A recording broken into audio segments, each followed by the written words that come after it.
で本日はですね、1時半から。フィンテックっていうことを聞いたことあるんだけどね、エドテック、教育テクノロジーを活用した他のいろんなさまざまなAI、人工知能のテクノロジーの一つでございます。やっぱりなかなか難しいんですね。といったところで、非常にハイレベルな子どもたちがそれぞれのちゃんと学んだことを発揮できるように、これまでの皆さんの話とはちょっと、今回は切り板ということで、16段階というそういったテーマがあって、みんなロボットコンテストみたいに、このようなプログラムです。そういった方の参考になる家庭用バスとかプログラミング一つのハウであって、小学校で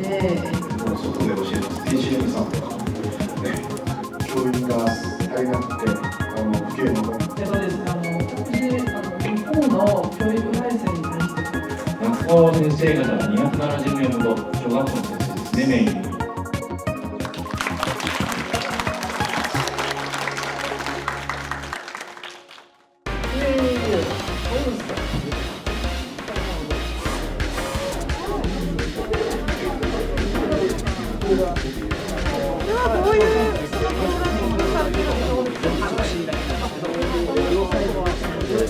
一緒に開発して API として変換した方が